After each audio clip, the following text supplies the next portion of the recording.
Ya, baik. Bismillahirrahmanirrahim. Assalamualaikum warahmatullahi wabarakatuh. Alhamdulillah, nahmaduhu wa nasta'inu wa nastaghfiruh wa na'udzu billahi min sururi anfusina wa min sayyiati a'malina. May yahdihillahu fala mudhillalah wa may yudlilhu fala hadiyalah. Asyhadu an la ilaha illallah wahdahu la syarikalah wa asyhadu anna Muhammadan abduhu wa rasuluh la nabiyya wa la rasula ba'da. Baik para ikhwan fillah rahimakumullah ya. Alhamdulillah pada kesempatan ini kembali kita bisa bermuajahah ya bersama dalam kajian rutin mingguan, dan alhamdulillah pada pertemuan kali ini ada wajah baru.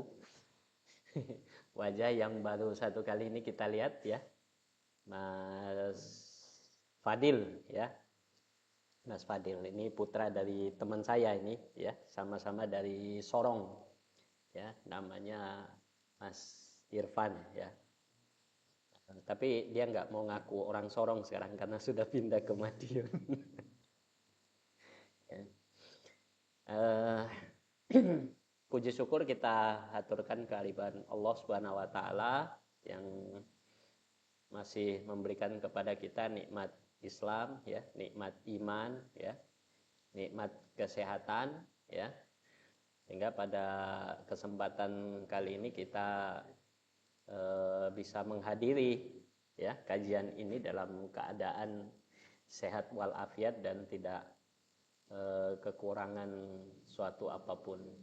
Nah, salawat serta salam juga kita haturkan kepada uswatun hasanah kita ya, pada junjungan kita Nabiullah Muhammad sallallahu alaihi wasallam ya, yang telah menunjukkan kepada kita ya, telah memberikan kepada kita itu risalah ya, yang risalah itu menjadi cahaya ya, menjadi penerang dari kegelapan ya. Jadi mengeluarkan kita dari kegelapan itu menuju kepada cahaya Islam ya. Nah, ini mumpung lagi hangat-hangatnya kan, sekarang lagi ya, tumben hari ini terang ya. Biasanya sore-sore begini udah mulai kena gelap kan? Udah gelap ya. Nah, yang orang sebut apa namanya? Pemadaman bergilir ya. Nah, alhamdulillah sudah ada solusi yang kemudian diberikan sehingga yang terjadi sekarang bukan pemadaman bergilir ya, tapi nyala bergilir. Apa bedanya? Ya bodoh wae ya. Padam bergilir sama nyala bergilir kan sama saja ya. Ya itu seperti lawaane Cak Lontong itu kan. Tahu tak bedanya zebra jantan sama zebra betina?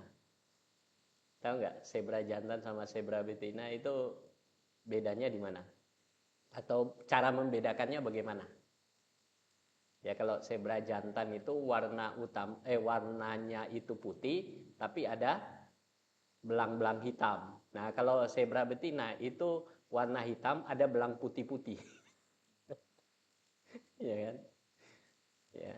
Atau tahu enggak cara membedakan antara ikan jantan sama ikan betina? Tahu enggak caranya? Kalau kita lihat ya.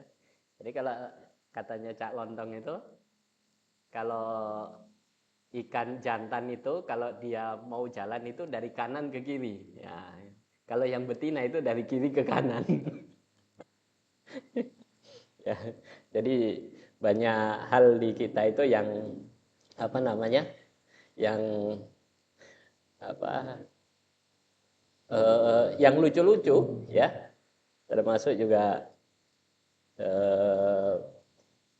yang ditunjukkan oleh orang-orang yang sebetulnya diamanahkan untuk mengurus urusan kita ya.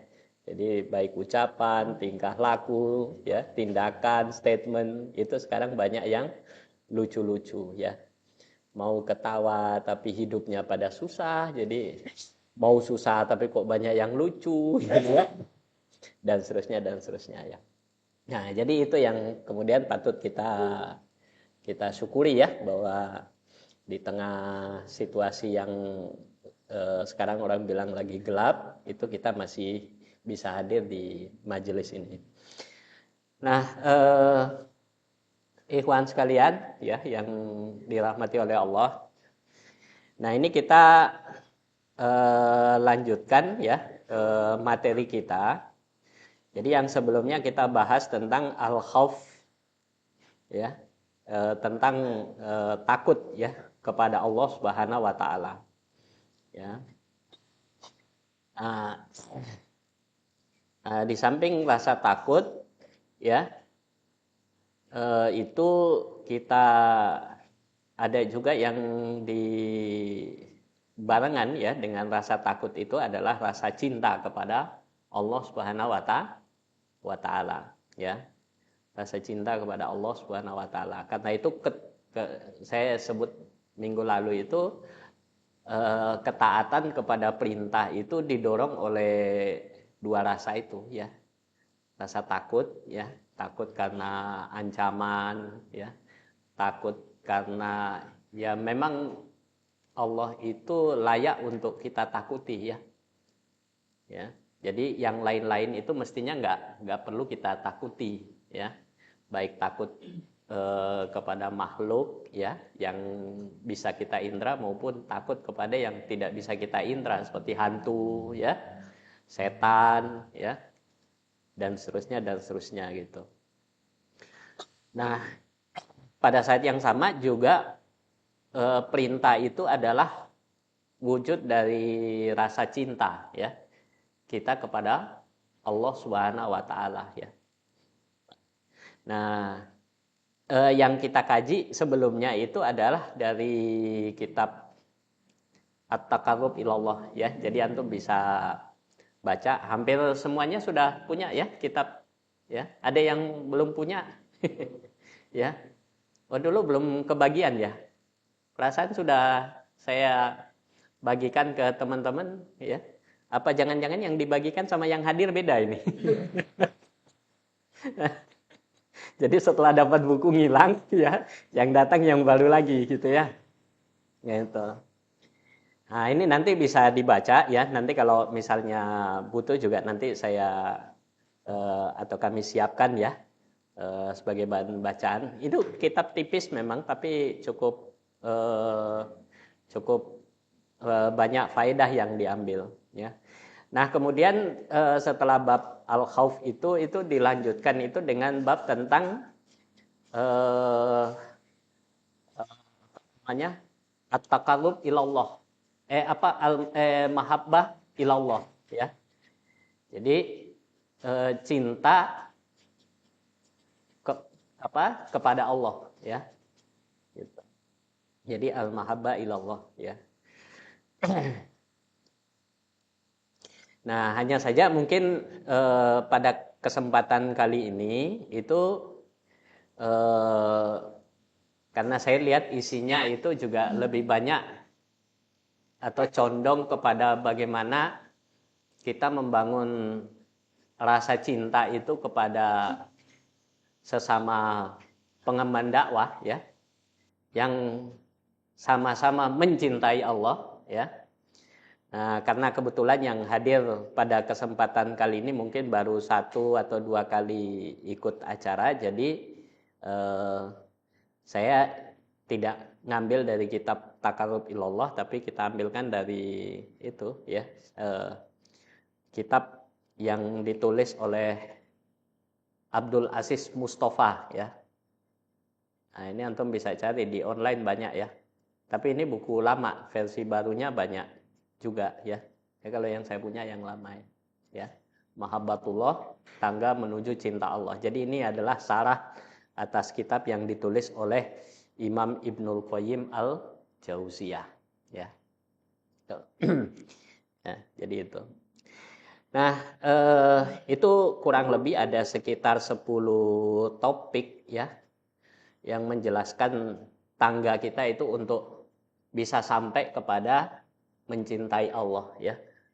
Atau bahkan kalau di dalam tulisan Imam Ibnul Qayyim Al-Jauziyah itu ada yang diistilahkan dengan muhibbil lillah, ya, muhibbil lillah, ya. Jadi mencintai Allah. Ada yang istilahnya mahbub minallah, ya. Jadi ada muhibbim lillah, ya, dan ada mahbub minallah. Jadi mencintai Allah itu satu tangga, ya. Tangga berikutnya apa? Tangga berikutnya adalah dicintai oleh Allah. Nah, gitu. Kalau kita suruh atau kepengen itu mencintai Allah atau dicintai oleh Allah, levelnya, ya, levelnya dicintai, ya. Apa bedanya mencintai Allah sama dicintai oleh Allah? Ya. Jadi kalau mencintai Allah itu adalah kita melaksanakan perkara-perkara yang diwajibkan oleh Allah Subhanahu wa taala dan meninggalkan perkara-perkara yang diharamkan oleh Allah Subhanahu wa taala, ya. Itu kita akan dicintai oleh Allah Subhanahu wa taala, ya. Kapan kita itu dicintai oleh Allah? Kalau perkara-perkara yang masuk dalam kategori sunnah itu kita kerjakan, dan perkara-perkara yang makruh itu kita tinggalkan, ya. Dan menghindari melakukan pekerjaan-pekerjaan yang sifatnya mubah, ya. Itu. Jadi mengurangi atau bahkan meninggalkan perkara-perkara yang mubah, ya, yang boleh, ya. Kalau di dalam kajian Kamis malam, ya, itu biasanya kita kemarin sudah kita bahas itu, ya, terkait dengan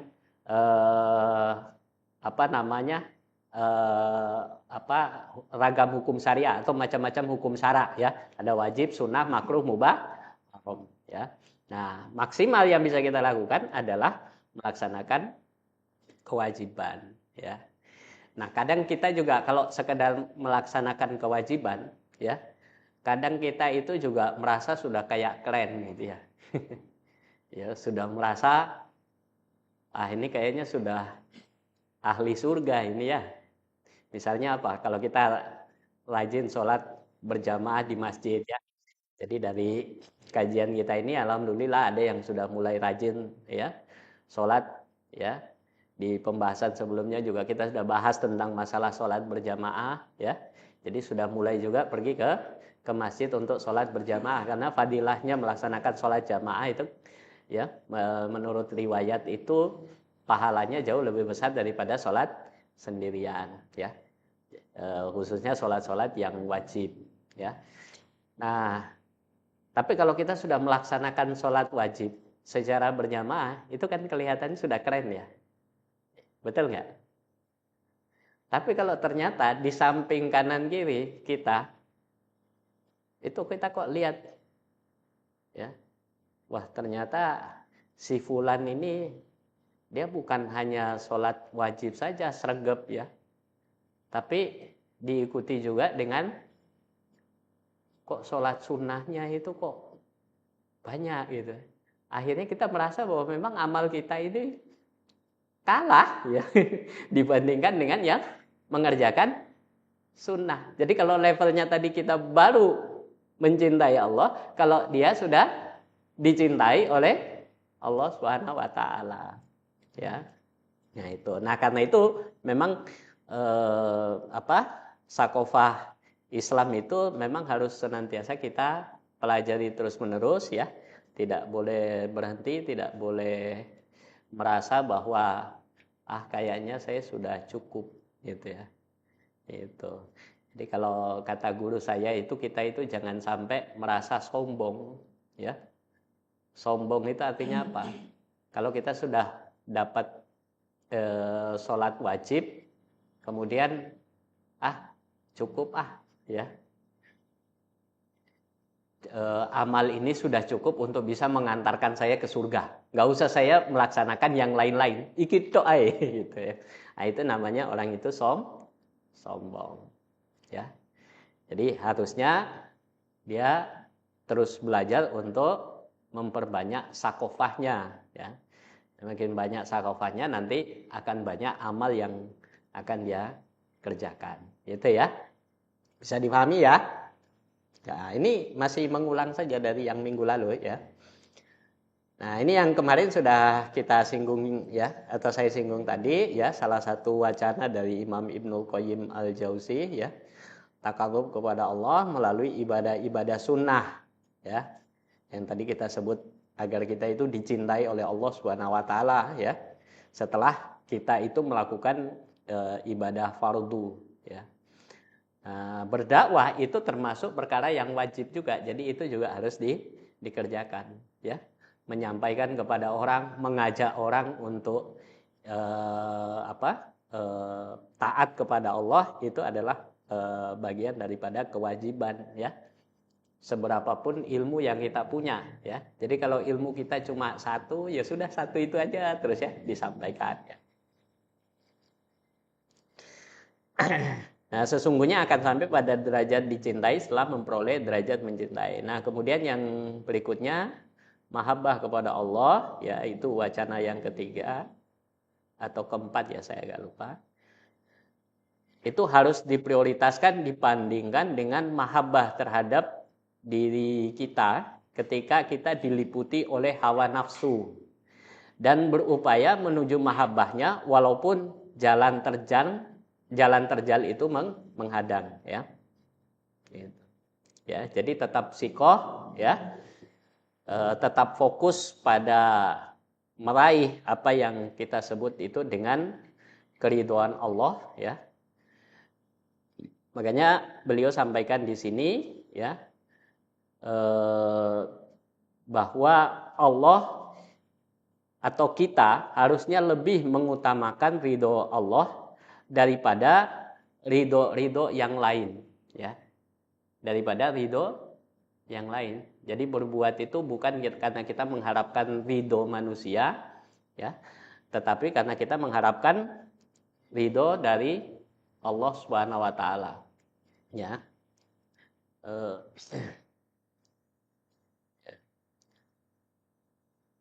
Ya termasuk misalnya kalau kita berbuat makanya kalau ada kaidah itu apa yang kemudian dikatakan baik oleh Allah itu adalah baik, dan apa yang kemudian dikatakan buruk oleh Allah itu adalah buruk ya. Annal khaira ma aradallahu wa annas sarra ma askhatahu ya. Apa yang dikatakan annal khaira ma aradallahu, jadi yang baik itu adalah yang diridhoi oleh Allah Subhanahu wa taala. Wa annas sarra ma askhatahu ya. Dan yang dikatakan buruk atau jelek itu adalah yang dicerca ya oleh Allah Subhanahu wa taala, yang dibenci oleh Allah Subhanahu wa taala. Ya. Ada di dalam kaidah lain itu annal hasan ma hasannahu syar'u wa annal qabih ma qabahu syar'u ya. Jadi yang hasan ya, yang baik itu ya, itu adalah apa yang dikatakan baik oleh syariat, wa annal kabih, dan yang dikatakan buruk itu adalah ma qabahu syar'u, yang dikatakan buruk oleh syara ya. Itu ya. Nah, jadi yang dilakukan oleh kita itu adalah mengutamakan ridho Allah ya. Itu termasuk misalnya ketika kita berbuat baik kepada orang tua ya, itu di dalam rangka untuk meraih ridho Allah Subhanahu wa taala ya. Jadi berbuat baik pada orang tua itu adalah salah satu manifestasi kita untuk menggapai ridho Allah Subhanahu wa taala ya. Ridho orang tua ridho Allah itu tergantung kepada ridhonya kedua orang tua. Jadi kalau orang tua kita ridho itu Allah ridho ya. Kalau orang tuanya tidak ridho, maka itu juga akan bisa mendatangkan kemurkaan Allah, ya. Maka kalau kita sebagai anak, maka kita harus taat, ya, kepada orang tua, ya. Tentu dalam perkara-perkara yang ma'ruf, ya. Jadi boleh kita taat. Ketaatan kepada manusia itu kan tidak mutlak, ya. Tapi ketaatan kepada manusia itu sifatnya ada syarat. Syaratnya apa? Syaratnya taat dalam perkara-perkara yang ma'ruf. Kalau disuruh untuk melakukan keharaman, maka kita boleh untuk tidak taat, ya. La ta'ata li makhlukin fi maksiatil khaliq. Jadi tidak boleh ada ketaatan kepada makhluk selama di dalam kerangka untuk kemaksiatan kepada Allah, ya. Jadi kalau kayak Mas Fadil ini datang karena disuruh orang tua, ya datang gitu. Kenapa? Karena perintah orang tua itu dalam perkara yang ma'ruf. Tapi kalau misalnya orang tuanya ngajak, ya, nanti malam dampingi saya, mana ngeklap, ya, itu kita boleh menolak gitu, ya. Jadi tidak boleh taat gitu. Jadi ketaatan itu juga ada syaratnya, ya. Kepada siapapun juga, ya, termasuk pada bos, ya. Makanya kalau karyawan itu juga harus kritis. Ini yang saya disuruh ini dalam rangka ketaatan atau dalam rangka maksiat, nah gitu, ya. Termasuk juga kepada penguasa, ya. Ya, atiullaha wa atiur rasul wa ulil amri minkum, ya. Taatlah kepada Allah, taatlah kepada Rasul, ya, dan ulil amri, ya, pemimpin di antara kalian, ya. Kembali lagi bahwa dengan ada prasyarat tadi, yaitu apa? Bahwa di dalam rangka untuk taat kepada Allah, ya. Nah, meskipun, ya, untuk meraih ridho Allah itu ujiannya itu besar, ya. Ujiannya itu berat, ya. Memang hidup di dalam zaman sekarang ini, ya, itu memang ujiannya itu banyak, ya. Ujiannya itu banyak, bukan hanya banyak, besar, ya. Bukannya hanya besar, berat, ya. Ujian-ujian dalam hidup itu begitu, ya. Tetapi di balik ujian itu, ya, kayaknya kalau kemarin itu kita lihat ada diskusi, ya. Ini misalnya dolarnya sudah sekian, atau bukan dolar, ya. Harga BBM sekian, ya. Harga apa namanya? Pertamax naik, ya. Barang-barang sudah pada naik, ya. Maka kemudian muncul, ya, statement, pernyataan bahwa Allah yang menjamin rezeki kita meskipun harga Pertamax 12.000 maupun harga Pertamax jadi 16.000. Nah, misalnya begitu, ya. Nah, akhirnya sebagian orang bilang, wah ini gimana ini kan? Nah, yang kemudian harus kita pahami bahwa yang jelas kenaikan harga itu memang tidak akan berpengaruh terhadap yang namanya rezeki. Karena rezeki itu adalah Allah yang menentukan. Dan Allah itu membagi rezeki itu kepada siapapun tanpa pandang bulu, ya. Jadi penjahat itu juga oleh Allah itu rezekinya ada, ya. Orang yang sering nyolong juga rezekinya itu ada. Orang yang melakukan kecurangan itu juga diberi rezeki oleh Allah. Sebagaimana juga orang rajin sholat itu diberi rezeki, orang rajin ibadah juga diberi rezeki. Tapi yang kemudian menjadi penting adalah apa? Kalau semuanya itu dibagi rezekinya oleh Allah, ya, maka yang menjadi penting untuk dipahami adalah bahwa apakah cara kita di dalam meraih rezeki itu sesuai dengan tuntunan Nabi ataukah tidak, gitu. Ya, jadi ujiannya adanya di situ, ya. Ujian atas kesabaran, ya. Kalau kita sabar, ya, insya Allah itu akan kemudian melapangkan rezeki. Tapi kalau kita nggak sabar, biasanya kita gampang tergelincir kepada perkara-perkara yang maksiat, ya. Di tengah kesulitan hidup, wah kayaknya sudah nggak ada maling, ya, atau bahkan mau usaha nggak bisa jalan, nggak ada modal, udahlah ngambil riba, ya. Itu tandanya orang itu dia tidak sabar, ya. Karena kalau dia sabar di dalam ketaatan, maka Allah SWT itu kemudian nanti akan melapangkan rezekinya, ya. Ya memang kuncinya harus sabar. Gitu, ya. Nah itu yang penting, ya. Ya, jadi meskipun ujian kita besar, ya, beban kita berat, ya, bekal dan fisik kita itu sudah semakin melemah, ya, makin ke sini ini usia kita kan makin bertambah, ya, ya, makin bertambah. Yang paling sepuh di kita di sini siapa? Sampingnya Pak Wawan. Pinten Pak Wawan, Pak. Ya. Mau 70, Masya Allah. Nembe 70. Ya, kalau kata Nabi itu umur umatku itu antara 60 sampai 70. Ya. Kalau Nabi sendiri 63 tahun. Jadi sudah dikasih diskon berapa? 7 tahun.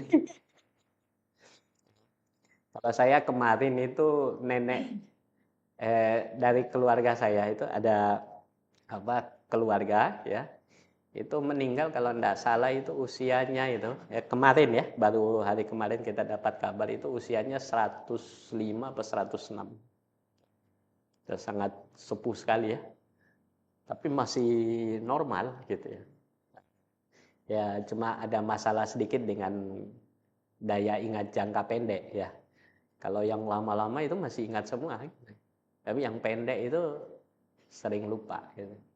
Ya, jadi saya baru 5 menit mengenalkan diri, kira-kira 3 menit lagi ditanya, kamu siapa? Gitu. Tapi kalau cerita yang yang dulu-dulu, waduh ingat banget itu. Mulai dari haji tahun mungkin tahun 50-an, 60-an itu sampai sekarang kalau diceritain jelas itu, bahkan tempat-tempatnya, lokasi-lokasinya itu ingat banget. Tapi kalau kami mengenalkan diri sekitar 5 menit yang lalu itu udah lupa lagi. Tanya lagi nanti, kamu siapa? Gitu. Kamu siapa? Kayak gitu. Ya. Nah itu yang ya. Jadi walaupun sekali lagi bukan berarti yang masih muda-muda ini aman, gitu kan? Karena yang namanya ajal itu bukan nomor urut, tapi nomor cabut. Ya, jadi belum tentu yang 70 itu akan dipanggil duluan, ya. Bisa saja yang ya mungkin semester 2 universitas ya kan. Ya, atau yang SMK 1 ya. Yang baru masuk gitu ya. Bisa saja gitu kan. Jadi bukan lihat nomor urut tapi lihat nomor cabut, ya. Gitu. Karena itu apa? Karena itu maka benar, ya. Jadi kalau Islam itu memberikan satu istilahnya itu satu standar itu yang akhirnya bisa digapai oleh siapapun, ya. Allazi halakal mauta wal hayata liyabluwakum ayyukum ahsanu amala, ya. Jadi allazi khalaqal mauta wal hayata, Allah yang menciptakan kehidupan, ya. Menciptakan kematian, allazi khalaqal mauta wal hayata, dan kehidupan, liyabluwakum ayyukum ahsanu amala, ya. Jadi ahsanu amala, amal yang terbaik, bukan amal yang terbanyak, ya. Jadi amal yang terbaik, ya. Kalau amal yang terbanyak insya Allah beliau yang 70 lebih banyak amalnya. Ya. Bahasanya sudah lebih banyak makan asam garam. Ya. Ya, sudah lebih banyak nyumbang di masjid, sudah banyak misalnya nolong orang, sudah banyak ya, dibandingkan dengan mungkin yang baru belajar kayaknya amalku belum ada deh. Ya kan?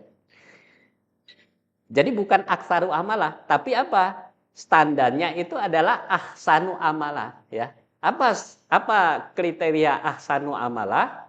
Itu ada dua, yaitu akhlasu amalah dan aswabu amalah. Amal yang dikerjakan secara ikhlas, dan yang kedua itu amal yang dilakukan secara benar. Ya, benarnya ukurannya apa? Tuntunan dari Nabi Shallallahu Alaihi Wasallam, tuntunan dari syariat. Ya, amal dilakukan tidak secara ikhlas itu tidak akan mendapatkan apa-apa. Ya, bahkan kita katakan kalau ada orang suka pamer, ya udah nggak usah capek-capek. Ya. Amal meskipun ikhlas tapi tidak dilakukan secara benar sesuai dengan tuntunan juga akan tertolak. Nah, kalau ini yang dijadikan kaidah, maka siapapun sebetulnya bisa punya posisi yang setara ya. Walaupun tetap secara etika kita harus sampaikan bahwa bisa jadi saja yang muda-muda ini lebih bagus amalnya, tapi keutamaan itu ada pada yang sepuh ya. Karena itu tetap harus kita jangan tamak. Jangan apa namanya? Songong ya kalau bahasanya orang sekarang ya. Jangan apa lagi? Mas Bagus. Ya. Ya, jangan gitulah ya. Nah, kemudian ya, mengutamakan cinta kepada Allah di atas yang lain itu menurut Imam Ibnul Qayyim Al-Jauziyah itu punya berdampak pada 3 hal ya. Yaitu yang pertama apa? Yaitu dia akan bisa menekan hawa nafsunya ya. Jadi hawa nafsunya itu ditekan ya. Nah, hawa nafsu yang tercela itu adalah semua kecenderungan yang mengarah pada bentuk-bentuk kebatilan dan keharaman ya. Disebut sebagai hawa nafsu. Hawa nafsu itu apa? Kepentingan yang muncul itu dari dirinya ya. Jadi kalau secara sederhana itu kalau manusia dia melakukan sesuatu itu kalau kita mau bagi secara gambaran besarnya itu hanya ada 2, melaksanakan yang diperintahkan oleh Allah atau melaksanakan syariah, atau yang kedua melaksanakan berdasarkan pada dorongan hawa nafsu. Jadi pembagiannya cuma itu saja ya. Apa yang paling disenangi oleh hawa nafsu itu adalah perkara yang paling dibenci oleh syariat. Sebaliknya, apa yang diperintahkan oleh syariat itu pasti dibenci oleh hawa nafsu. Ya. Itu. Kemarin kita sudah sampaikan kan waktu di kajian Kamis malam kita katakan manusia itu dia punya kecenderungan untuk melakukan yang namanya kemaksiatan, ya. Bukan punya kecenderungan, punya potensi ya untuk melakukan kemaksiatan. Kenapa? Karena yang namanya kemaksiatan itu ada 2.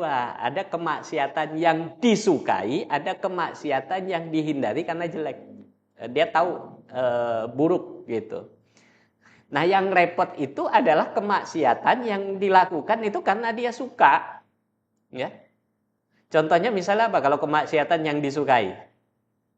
Hah? Apa? Mas Bagus, masih ingat? Aduh, ya.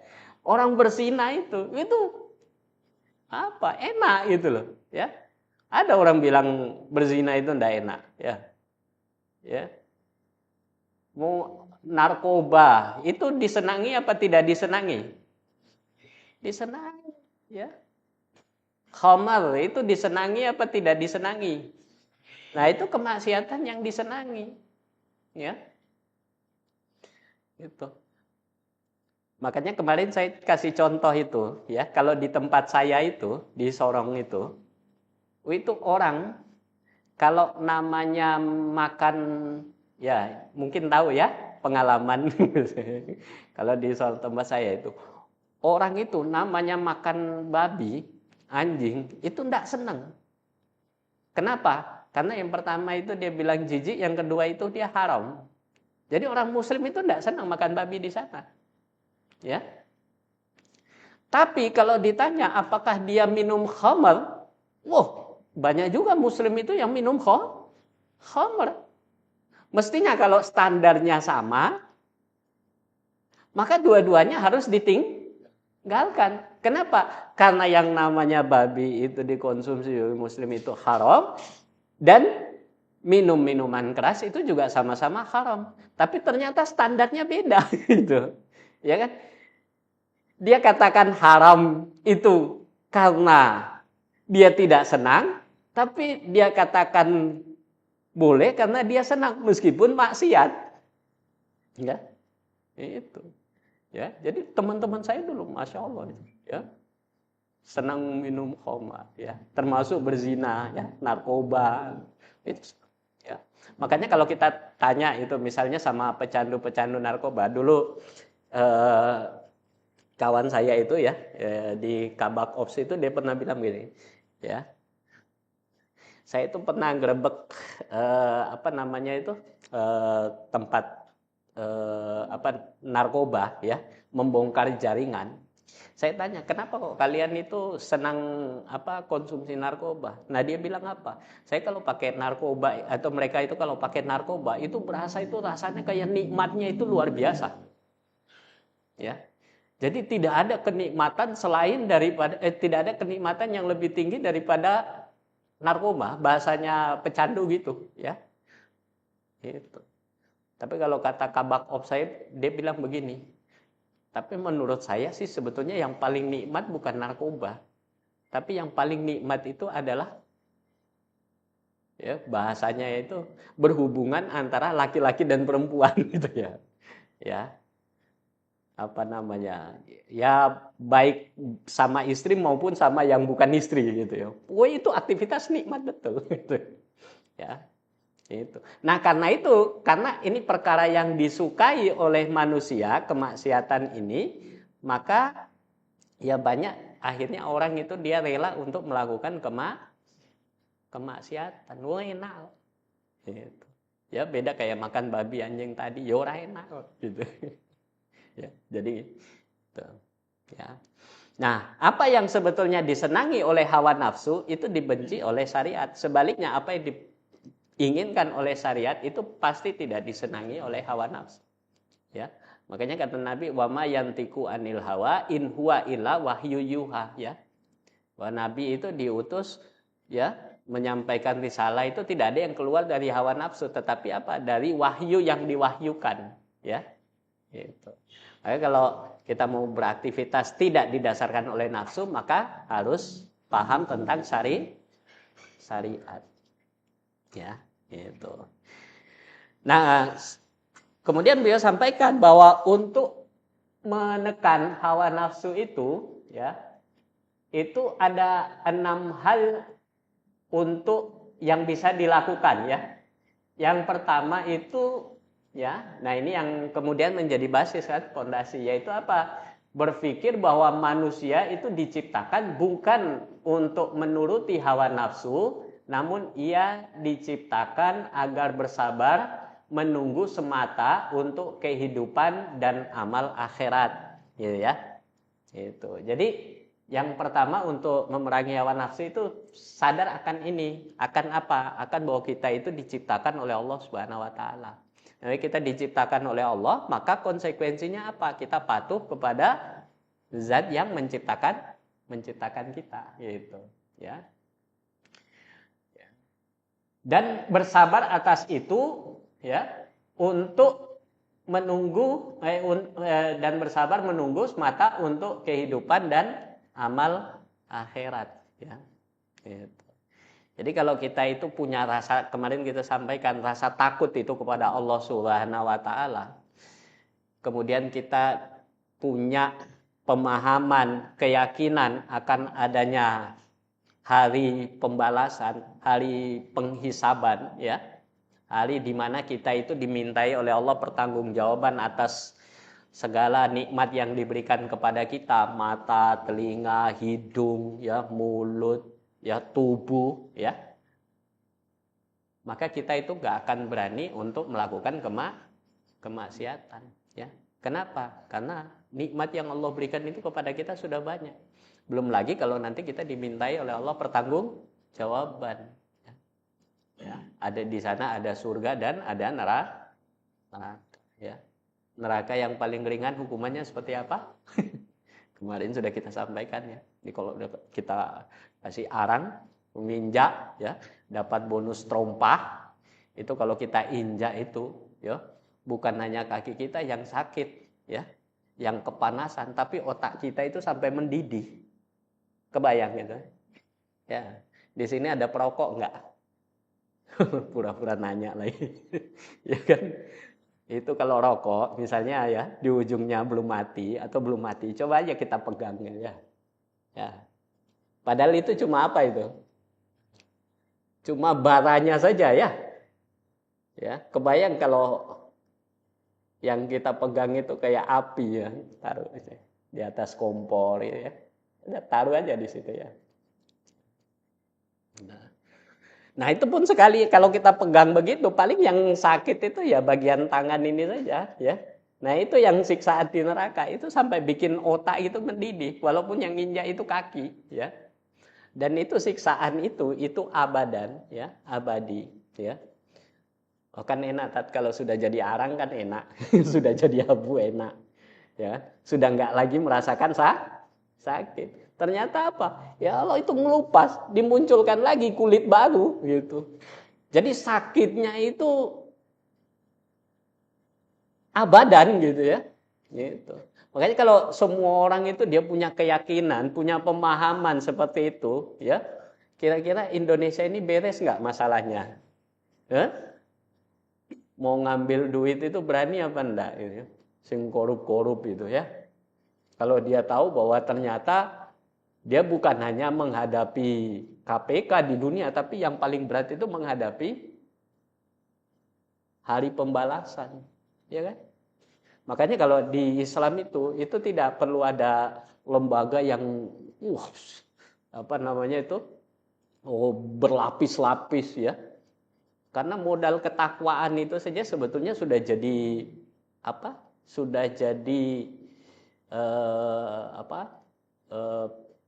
pelindung gitu dari dia itu melakukan kejahatan ya. Jadi self controlnya itu luar biasa dahsyat. Nah ini yang sekarang tidak ada ya. Self controlnya ini yang nggak ada ya. Kenapa? Karena semua orang mindsetnya itu udah bukan surga neraka ya, bukan pahala dan dosa ya, tapi mindsetnya semuanya itu duit gitu ya. Jadi kalau dia udah berpikir, wah kalau saya korup itu paling tidak sampai berlapis-lapis. Nanti polisinya saya bayar berapa, kejaksaannya berapa, anunya berapa, nanti di penjaranya sipirnya berapa. Itu udah mikir sampai ke sana. Sudah dihitung. Nah, nanti kalau begitu yang harus saya ambil berapa supaya ada surplus gitu kan gitu. Makanya pejabat itu udah masuk nggak kapok-kapok ya. Termasuk mungkin yang di sini ya. Jadi ibaratnya kalau penjara itu istirahat toh. Mumet mikirin proyek, melebut toh gitu kan. Nanti pas keluar dilakoni lagi. Kira-kira begitu. Ya, karena tidak ada itu. Nah, kemudian yang kedua itu berpikir tentang dampak negatif dari hawa nafsu ya. Ini juga adalah merupakan hal yang penting untuk memerangi hawa nafsu. Jadi berpikir tentang dampak ya. Nah, dampak itu kemarin kita sudah sampaikan bahwa dampak itu ada yang bisa diindra, ada yang tidak bisa diindra ya. Ada yang bisa diindra, ada yang tidak bisa diindra. Ada yang dampaknya itu di dunia, ada yang dampaknya itu di akhirat. Ya, wah, lumayan, ya, tambah terang wajah saya. Ya, jadi ada dampak di dunia, ada dampak di akhirat. Ya, nah dampak di dunia itu adanya hukuman, ya, bagi orang-orang yang dia itu melakukan dosa besar. Ya. Jadi kemarin kita sudah membahas itu ada klasifikasi ya dari orang-orang yang melakukan dosa. Ada yang melakukan dosa besar, ada yang dosa kecil dan seterusnya ya. Nah, tapi intinya itu setiap bentuk pelanggaran terhadap ketentuan syariah itu masuk dalam kategori dosa, ya, dosa besar, ya, dan seterusnya. Nah, itu kita sampaikan bahwa di dalam setiap perkara yang di dalamnya Allah itu memberikan sanksi itu masuk dalam kategori dosa besar. Makanya ada had, ada jinayat, ada taksir, ada mukhalafat. Itu dampak yang kemudian bisa ditimpakan langsung menimpa bagi pelaku kemaksiatan. Ya.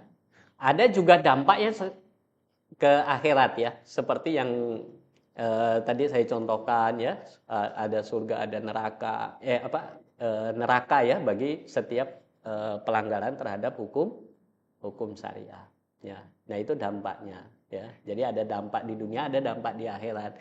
Nah, ada yang kelihatan, ada yang tidak kelihatan.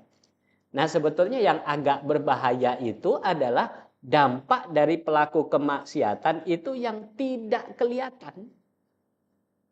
Ya. Sebab apa? Sebab itu akan mengunci semua keinginan kita itu untuk melakukan kebaikan. Ya.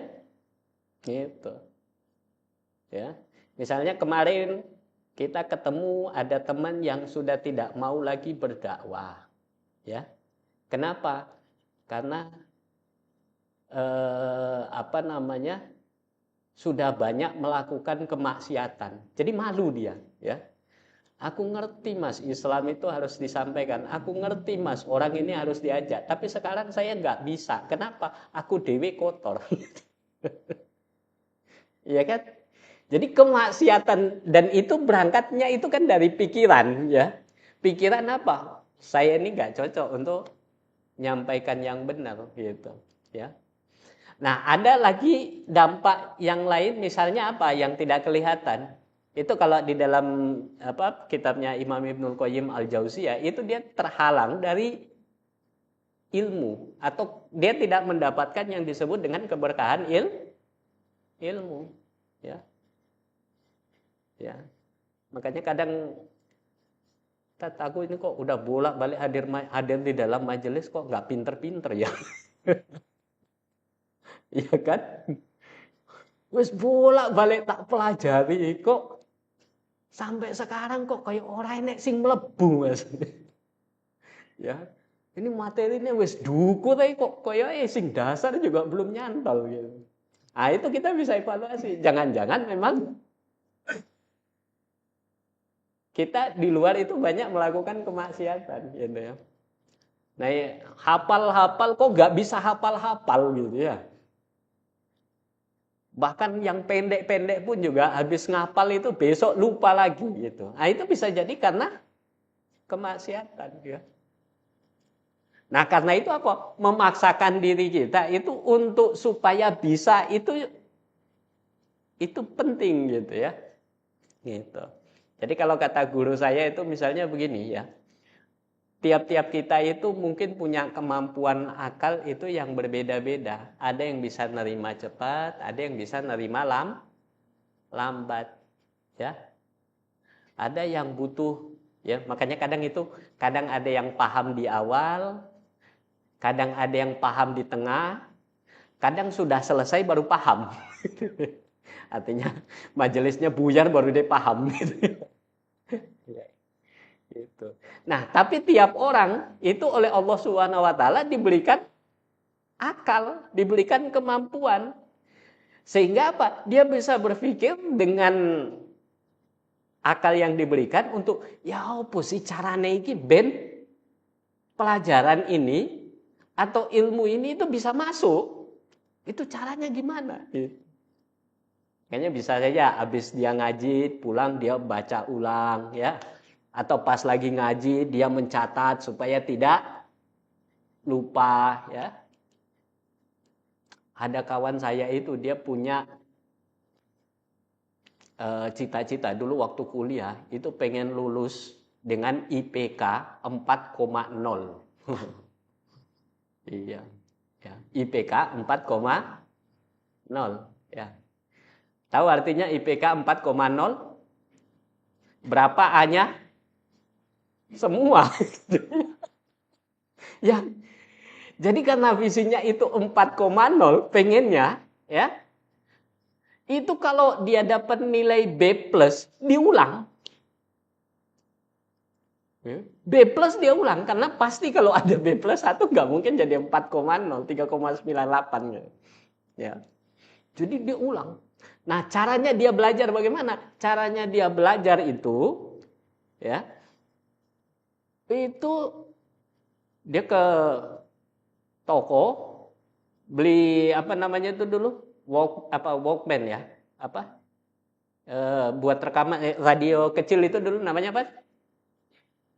Walkman ya, Walkman. Dia beli kaset kosong itu, ya.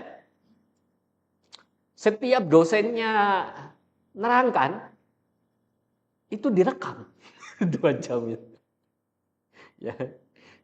Itu 2 jam direkam itu. Pulang apa? Diulang lagi, dipelajari lagi, didengarkan lagi, dirungokno lagi, dihafalkan lagi, ya. Ya. Kan kalau katanya Yai Hamim kemarin kan katanya gitu ya. Saya kadang menghafal itu apa? Gara-gara sering mendengarkan, sering apa? Didengarkan berulang-ulang gitu. Ya, bukan disengaja menghafal, tapi apa? Misalnya kalau di sinilah ya.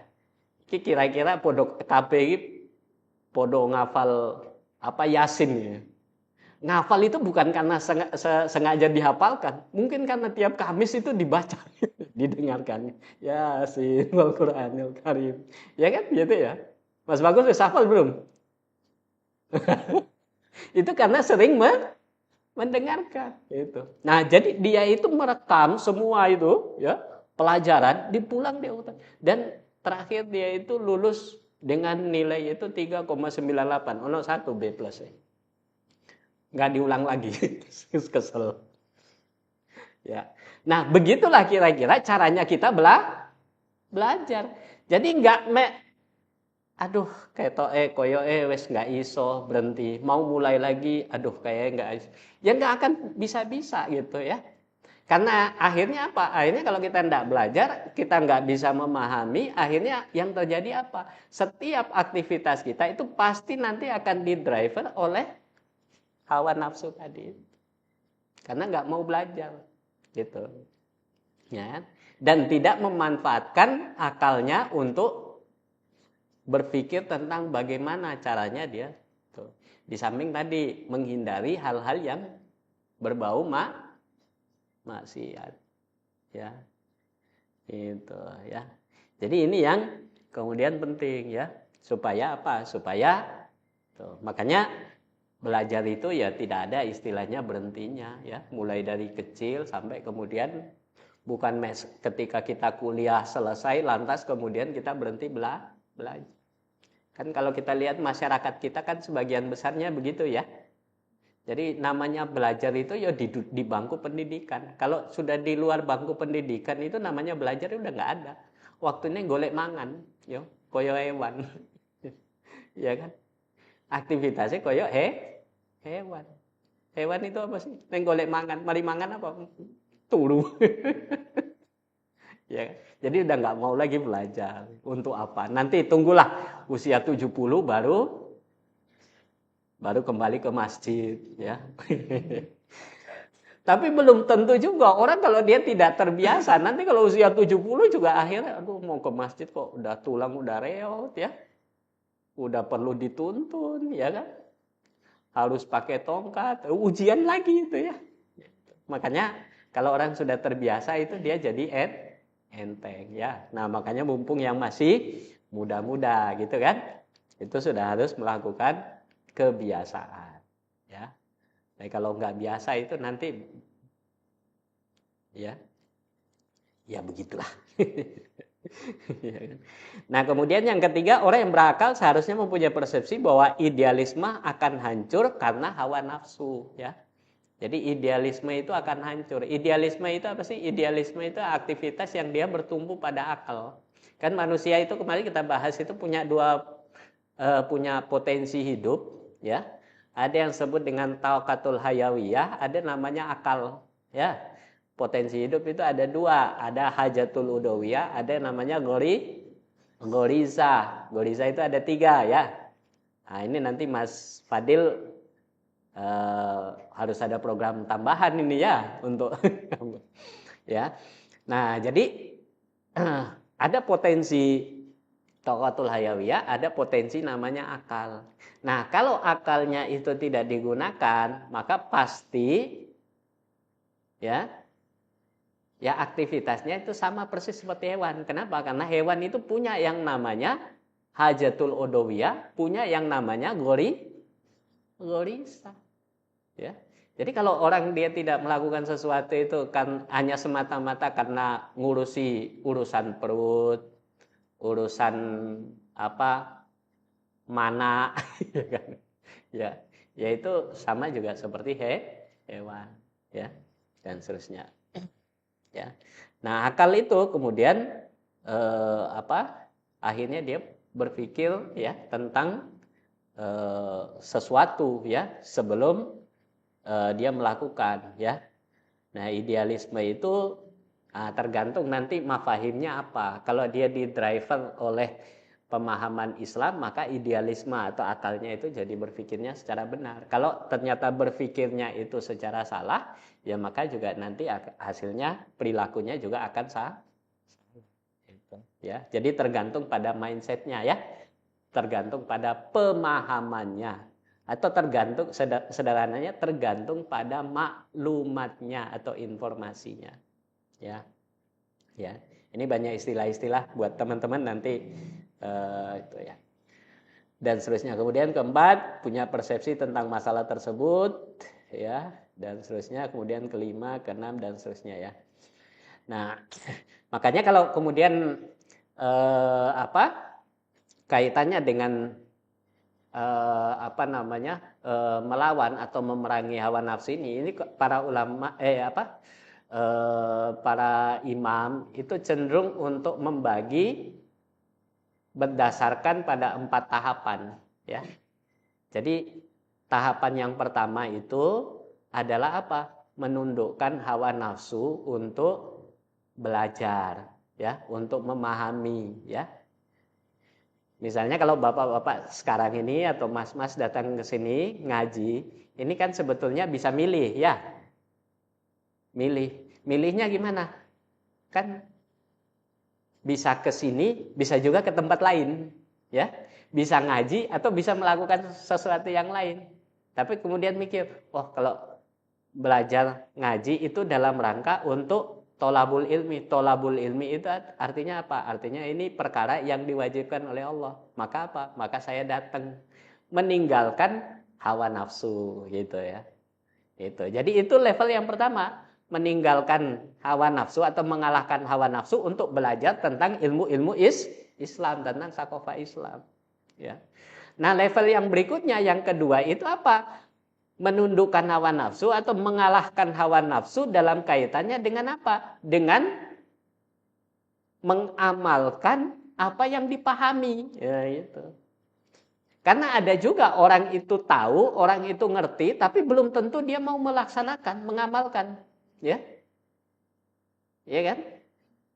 Dia udah ngerti namanya sholat itu wajib, tapi untuk melaksanakan belum tentu dia melaksanakan. Dia sudah ngerti bahwa yang namanya riba haram, tapi dia tidak kemudian meninggalkan, tapi justru malah melakukan gitu. Itu artinya apa? Kalau kemarin kita sebut apa, Mas Bagus? Orang yang pura-pura paham, pura-pura paham, ya. Belum paham dalam pengertian. Karena kalau paham itu artinya dia ngerti, dia tahu, dan dia melaksanakan. Itu namanya paham. Ya.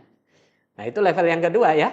Menundukkan hawa nafsu untuk melaksanakan ya perkara yang diperintahkan. Kemudian yang level ketiga itu menundukkan hawa nafsu untuk apa? Untuk mengajarkan apa yang dipahami. Nah. Ya, jadi ada 3 itu ya, 3 level.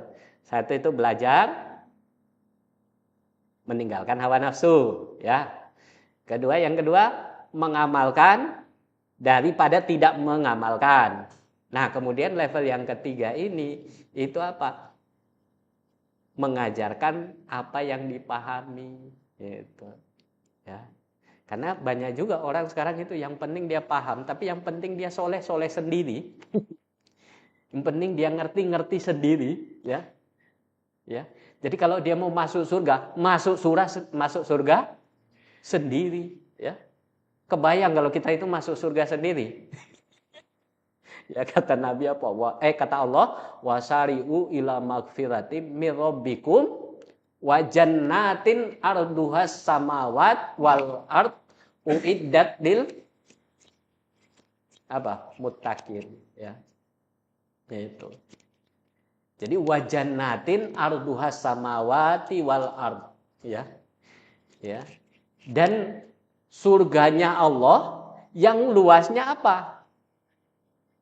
Seluas langit dan bumi. Kebayang kalau surga yang luas kayak begitu, itu kemudian yang masuk surga itu awake dhewe. Ya. Ini sing nyapu sopo. Luas banget. Itu. Jadi Allah itu, makanya apa? Makanya ya mudah-mudahan nanti kita ini ya biasanya kalau ya kita berharap bahwa kita itu sama-sama nanti kumpul lagi di surga. Ngopi-ngopi ya. Itu. Wes nggak belajar mana? Waktunya belajar kapan? Ya dunia tok. Ya. Di sana itu kayak manen aja.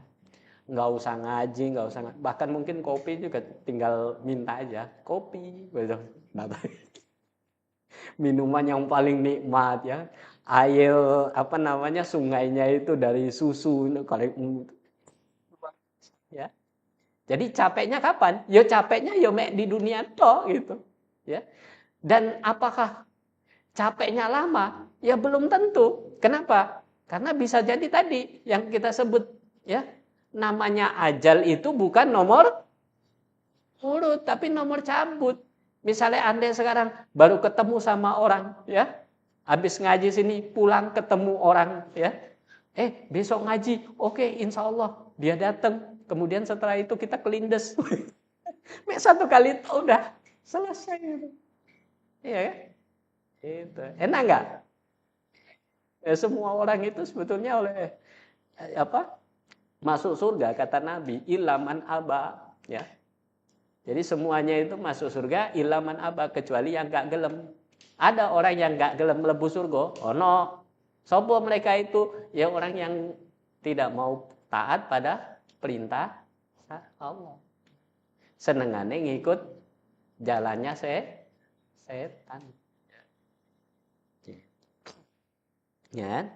Dan seterusnya. Nah, kemudian yang level yang keempat itu adalah apa? Yaitu menyeru ya kepada manusia ya untuk terikat kepada syariat Allah dan melakukan hukuman bagi mereka-mereka yang melanggar ya. Nah, itu kalau sudah kayak begini tuh levelnya kekuasaan. Ya. Levelnya adalah yang punya otoritas ya. Yang dia itu punya wewenang ya. Dia itu punya resource, dia itu punya aparat, dia itu punya kewenangan, dia itu punya keuangan ya untuk menegakkan aturan yang sumbernya bukan dari hawa nafsu. Kalau dia melaksanakan, bagus. Kalau dia tidak melaksanakan, ciloko. Gitu. Ya.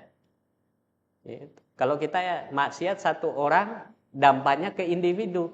Tapi kalau yang tidak melaksanakan ketaatan ini levelnya negara, itu dampaknya kepada semua orang. Ya. Misalnya apa? Misalnya Allah mengharamkan riba, ya. Justru malah dia bangun lembaga ribawi di mana-mana. Membolehkan, ya.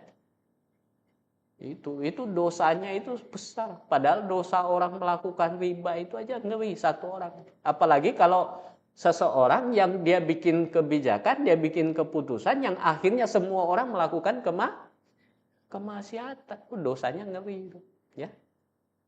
Dan seterusnya ya. Oke. Nah, kemudian menentang yang kedua ya. Jadi yang poin pertama tadi itu adalah menekan hawa nafsu. Kemudian yang kedua menentang kemauan hawa nafsu dari orang banyak. Nah, sikap ini menuntut dirinya agar menyeru kepada kebenaran dan kebajikan yang diketahui dengan cara memerintah kepada yang ma'ruf dan mencegah dari yang mungkar, ya. Itu. Kalau katanya siapa itu salah satu pejabat itu yang sekarang banyak ini orang yang menyeru kepada ma'ruf tapi nggak berani kepada yang mencegah dari yang mungkar, ya. Sing penyeru kemakrufan banyak, ya. Misalnya kalau kita lihat itu kayak di mimbar-mimbar itu ada khotib cerita ittaqullah, ya kan begitu ya. Takutlah kalian kepada Allah. Tapi sing yang diomongkan ya itu pada ya awak-awak dhewe iki. Umat iki, masyarakat ini itu disuruh untuk takwa. Tapi lek ke atas ya kan. Wah, iki lek aku nyampe nang atas sih kira-kira aku bahaya ndak gitu. Ya. Padahal kalau seruan ittaqullah itu ditujukan misalnya kepada orang yang punya solahiyah, punya otoritas, punya kewenangan, itu pahalanya besar sekali. Ngalirnya kepada para dai-dai tadi. Tapi kalau dia tidak berani menyampaikan kepada yang atas, ya, akhirnya kemaksiatan itu akan tetap terjadi, ya. Itu. Nah, menyampaikan yang mungkar ini yang katanya sekarang itu langka, ya. Orang menyeru ke ma'ruf itu banyak, ya. Nah, kemudian Allah Subhanahu wa taala berfirman, ya, ini sebagai pegangan ya bagi orang-orang yang berpegang teguh kepada syariat. Wa anna hadza sirati mustaqiman fattabi'uhu wala tattabi'us subula fatafarraqa bikum an sabili talikum wasfaqum bihi la'allakum tattaqun, ya. Dan bahwa yang kami perintahkan ini adalah jalanku yang lurus, maka ikutilah dia dan janganlah kamu mengikuti jalan-jalan lain, ya. Jadi jalan Allah, ya, dan jalannya setan. Jadi lurus saja pada jalannya Allah, nggak usah noleh kanan kiri, ya. Jadi kalau kita sudah ngaji-ngaji kayak begini ini, insya Allah sudah berada pada jalan yang benar. Gak usah tolah-toleh lagi, ya. Maksudnya bukan pengajian ini saja, di pengajian-pengajian lain boleh, ya. Tapi kalau kita sudah mengikrarkan kita untuk belajar Islam, ya sudah, itu berarti artinya kita sudah berada di jalan yang benar, ya. Jadi jangan terbujuk sama orang yang bilang, nek sampean ngaji oleh opo. Bahkan sekarang juga banyak orang kalau ngaji itu ya golek opo-opo, ya. Ya. Kalau nggak ada suguhane orang gelem teko. Wah. Iya kan? Ngisi khotbah sing digoleki amplope. Wah, ya. Pernah itu saya dengar itu ada satu cerita itu, ada seorang khotib itu dia ngisi ceramah, ngisi khotbah, ya. Begitu setelah selesai khotbah, dia turun, jamaah sudah pada bubar, dia menuju ke motornya, di starter motornya itu nggak mau nyala-nyala. Di starter nggak nyala-nyala, ya. Sampai kemudian akhirnya takmir masjid datang, ngapunten Yai, ini amplop lupa tadi dikasihkan panitia, di starter motornya langsung nyala. Ya, apalagi makanya sekarang kan orang namanya ngaji itu narif, ya. Masjid ini, kalau ngasihnya kecil, jangan cari masjid yang besar itu. Ya, padahal yang namanya dakwah itu adalah perkara kewajiban. dan seterusnya ya di dalam Quran. Dan barang siapa yang menentang Rasul sesudah jelas kebenaran baginya dan mengikuti jalan yang bukan jalan orang-orang mukmin, maka kami biarkan ia leluasa terhadap kesesatan yang telah dikuasai dan kami masukkan ia ke dalam jahanam. Jadi kita berlindung dari hal-hal yang demikian ya. Jangan sampai kemudian kita itu asik banget melakukan kemaksiatan, bahkan kemudian menikmati ya, mendapatkan manfaat dari kemaksiatan itu ya. Ya. Sehingga kemudian kita akhirnya untuk jalan kembali itu susah ya. Kembali ke syariat itu terasa berat ya. Atau bahkan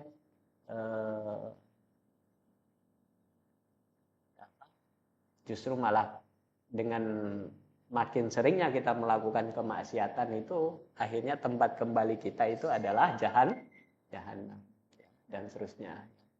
Dan ini ayat wa kadzalika ya nufasilul ayati walitastabina sabilul mujrimin ya, dan demikian kami terangkan ayat-ayat Allah supaya jelas jalan orang-orang yang soleh dan supaya jelas pula jalan-jalan orang yang berdosa ya. Kemudian Quran surat Al-Qasas ayat 87 ya, dan janganlah sekali-kali mereka ya, itu para penentang agama Allah itu menghalangimu dari menyampaikan ayat-ayat Allah ya.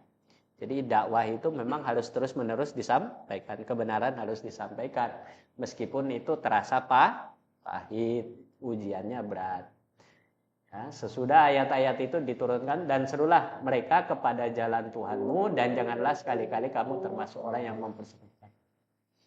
Nah, kemudian yang poin ketiga dari bab ini oleh Imam Ibnu Qayyim al-Jauziyah adalah memerangi setan berikut antek-antek. Jadi mencintai Allah ya, dan mengikuti setan itu adalah dua hal yang berbeda ya. Jadi kalau kita mengikuti setan pasti kita meninggalkan Allah ya. Kalau kita takut pada Allah maka kita akan berani pada setan ya. Kalau kita takut sama setan maka kita akan berani sama Allah gitu ya. Jadi kalau ada orang ngambil riba itu artinya apa? Dia takut sama setan tapi dia beraninya sama Allah gitu ya. Gitu. Kalau dia berzina itu artinya apa? Dia takut sama setan, nggak dianggap teman, ya. Dengan akhirnya dia berani sama Allah. Berani sama Allah artinya apa? Ya, dia menentang perintah-perintah Allah, ya. Nah, itu dua kutub yang senantiasa berseberangan itu, kontradiktif. Karena itu Allah mengingatkan sesungguhnya setan itu adalah musuh bagi disampaikan terus-menerus bahwa setan itu adalah musuh yang nyata. Jadi jangan berteman dengan setan dan seterusnya. Baik, ini juga banyak kutipan-kutipan ayatnya ya. Nanti saya share saja materinya ya. Nanti biar bisa dibaca ayat-ayat ya. Ya, jadi ini saya kutipkan langsung dari kitab ini ya. Tuh. Dengan sedikit penjelasan. Ya mungkin bukan itu yang dimaksud tapi kira-kira itu yang saya pahami ya. Dan seterusnya ya. Baik, itu ya, karena sudah masuk maghrib ya, semoga bermanfaat. Insya Allah nanti kita lanjutkan di pekan yang akan datang ya, atau pekan yang akan datang mungkin Sabtu kita kosongin dulu ya, karena nanti hari Minggu paginya kita nanti ganti kajian keluarga di masjid ya. Nah, monggo nanti yang mau datang silahkan. Kemudian nanti yang punya istri juga boleh dihadirkan ya. Istri, pasangan, anak nanti silahkan datang bersama dengan keluarga hari Minggu pagi tanggal 5 ya. Tanggal 5. Nah, bagi yang belum punya pasangan ya, masih ada 1 minggu untuk cari pasangan. Atau yang kedua bisa ngajak teman ya untuk bisa hadir ya. Ngajak keluarga, bapak ibu ya juga boleh, silahkan ya. Itu nanti insya Allah temanya itu tentang bagaimana tuntunan Nabi Shallallahu Alaihi Wasallam itu dalam berumah tangga, nah, gitu, dalam membangun keluarga atau dalam pernikahan ya. Jadi nggak harus nunggu nanti mau menikah dulu baru belajar, telat ya. Jadi belajarnya dari sekarang ya. Nah, termasuk juga nanti tips bagaimana cari jodoh, kayak gitu juga nanti diajarkan ya. Kalau butuh jodohnya sekalian ya nanti tinggal minta bantuan guru-guru di sini untuk nyarikan. Baik, itu saja mungkin yang bisa saya sampaikan ya. Kurang lebihnya saya mohon maaf ya. Kita tidak buka pertanyaan, mungkin nanti habis maghrib kalau ada yang mau ditanyakan ya. Tapi kalau tidak ada ya berarti kita cukupkan. Baik, kita akhiri dengan sama-sama baca istighfar dan doa kafaratul majelis. Astaghfirullahaladzim, astaghfirullahaladzim, astaghfirullahaladzim. Subhanakallahumma wa bihamdika asyhadu an la ilaha illa anta astaghfiruka wa atubu ilaik. Assalamualaikum warahmatullahi wabarakatuh.